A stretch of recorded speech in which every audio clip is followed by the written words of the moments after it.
Hello everyone, आज है बृहस्पतिवार 6 अप्रैल 2023 और इस वीडियो में बात करेंगे आलोक इंडस्ट्रीज के शेयर के बारे में। शेयर में 2% से ज्यादा की तेजी है। शेयर 12 रुपए 75 पैसे पे ट्रेड कर रहा है। टेक्सटाइल सेक्टर को लेकर कुछ अच्छी खबरें आ रही हैं जिसका फायदा आलोक इंडस्ट्रीज जैसी कंपनी को होगा। सारी बात बताऊंगा डिटेल में इस वीडियो में, तो वीडियो में बने रहिएगा फ्रेंड्स। आलोक इंडस्ट्रीज की अगर बात की जाए तो आज तो शेयर में तेजी है ही और पिछले 5 दिनों में शेयर 8.5% से ज्यादा भागा है।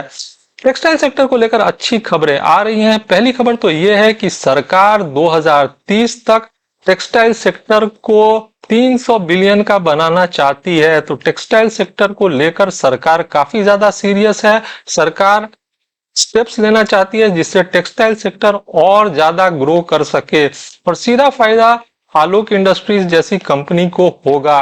तो ये अच्छी खबर है। दूसरा इंपॉर्टेंट न्यूज ये है दोस्तों कि कॉटन, जो कि एक इंपॉर्टेंट रॉ मटेरियल है जो कि टेक्सटाइल कंपनीज यूज करती हैं, उसके दामों में 50% की कमी आई है। तो कॉटन के दाम में कमी आई है और कॉटन रॉ मटेरियल की तरह यूज होता है टेक्सटाइल कंपनीज के द्वारा। तो इनका जो कॉस्ट ऑफ प्रोडक्शन है वो कम होगा और टेक्सटाइल कंपनीज का प्रॉफिट बढ़ेगा। तो ये भी एक अच्छी खबर है टेक्सटाइल कंपनीज के लिए और आलोक इंडस्ट्रीज जैसी कंपनी को इसका फायदा मिलने वाला है। अगर मैं आलोक इंडस्ट्रीज की बात करूं तो आलोक इंडस्ट्रीज का सबसे बड़ा प्रॉब्लम यह है कि company quarter on quarter basis पे लॉस कर रही है। कंपनी रेवेन्यू तो अच्छा करती है पर हर क्वार्टर में कंपनी लॉस दिखाती है और इसी कारण से अगर आप आलोक इंडस्ट्रीज की बात करें तो शेयर के प्राइस में अच्छी खासी गिरावट देखने को मिली है। अगर आप पिछले 6 महीने की बात करें तो ये शेयर करीब करीब 30% टूट गया है और रीजन बिल्कुल साफ है। क्वार्टर ऑन क्वार्टर बेसिस पे कंपनी लॉस कर रही थी और टेक्सटाइल सेक्टर के लिए माहौल वैसे भी अच्छा नहीं था। इसी कारण कंपनी लॉस कर रही थी, लेकिन अब टेक्सटाइल सेक्टर के लिए अच्छी खबरें आ रही है और जैसा मैंने बताया कि सरकार इस सेक्टर को लेकर काफी ज्यादा सीरियस है।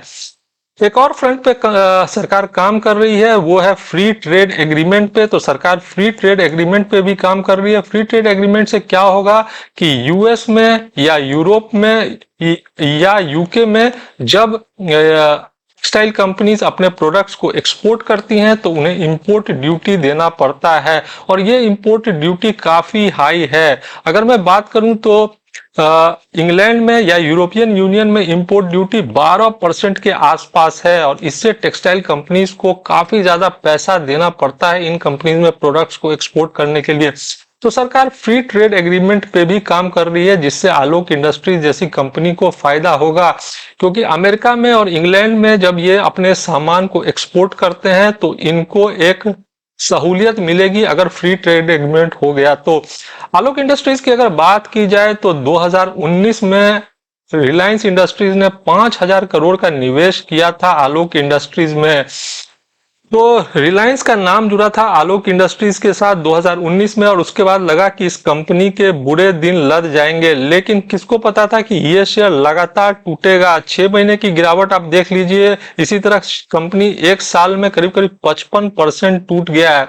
जब रिलायंस इंडस्ट्रीज ने आलोक इंडस्ट्रीज को एक्वायर किया था तो कंपनी के ऊपर में 30,000 करोड़ का लोन था और आलोक इंडस्ट्रीज का उस समय में जो प्लांट था वो सिलवासा में था, वापी में था, नवी मुंबई में था और भिवंडी में था और कंपनी का जो कैपेसिटी था वो 68,000 टन का कॉटन यार्न का था और 1.7 लाख टन का पॉलिस्टर का था। तो रिलायंस इंडस्ट्रीज का नाम जरूर जुड़ा आलोक इंडस्ट्रीज के साथ 2019 में और उसके बाद 2022 में रिलायंस इंडस्ट्रीज ने सिंटेक्स इंडस्ट्रीज को भी एक्वायर किया जो कि एक टेक्सटाइल सेक्टर की कंपनी है। तो रिलायंस इंडस्ट्रीज लगातार ऐसे कंपनीज को एक्वायर कर रही है जो टेक्सटाइल सेक्टर में काम करती है। अगर मैं बात करूं तो 2022 में ही शुभ लक्ष्मी पॉलिस्टर लिमिटेड और शुभ लक्ष्मी पॉलिटेक्स लिमिटेड को भी एक्वायर किया आरआईएल ने। तो रिलायंस इंडस्ट्रीज का नाम तो जरूर जरूर जुड़ा आलोक इंडस्ट्रीज के साथ, पर कंपनी लगातार लॉस कर रही है। देखिए रेवेन्यू के फ्रंट पे कोई दिक्कत नहीं है। दिसंबर के क्वार्टर में भी आलोक इंडस्ट्रीज ने 1706 करोड़ का रेवेन्यू करके दिखाया। उससे पहले 1699 करोड़ का रेवेन्यू, उससे पहले 1972 करोड़ का रेवेन्यू। तो रेवेन्यू तो पॉजिटिव है, पर कहाँ पे कंपनी मार खा जाती है जब बात उठती है प्रॉफिट की। अगर आप दिसंबर क्वार्टर की बात कीजिए तो दिसंबर क्वार्टर में भी कंपनी ने 250 करोड़ का लॉस किया है, उससे पहले 192 करोड़ का लॉस, उससे पहले 142 करोड़ का लॉस। तो कंपनी लगातार लॉस कर रही है और इसी कारण से शेयर लगातार नीचे जा रहा है।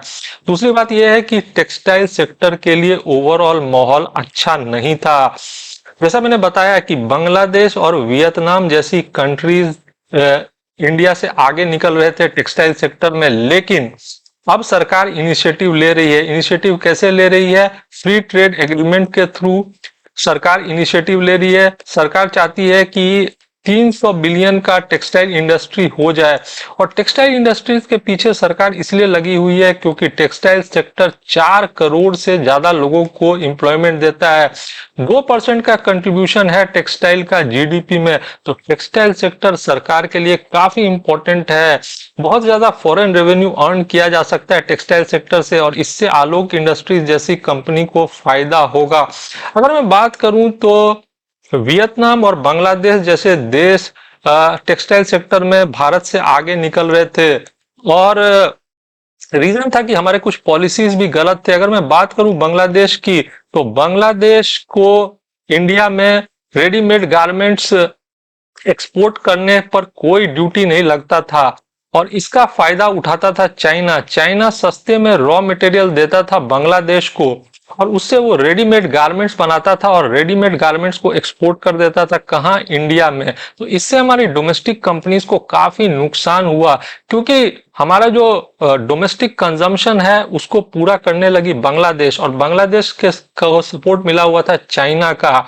तो हमारी डोमेस्टिक कंपनी आलोक इंडस्ट्रीज जैसी कंपनी को इससे काफी नुकसान हुआ, और इस तरह के पॉलिसीज को सरकार अब बदल देगी। साथ ही सरकार फ्री ट्रेड एग्रीमेंट पे बात कर रही है, जिससे जब ये कंपनीज अपने गारमेंट्स को एक्सपोर्ट करते हैं, अपने टेक्सटाइल को बाहर के देशों में एक्सपोर्ट करते हैं, तो कोई इंपोर्ट ड्यूटी ना देना पड़े।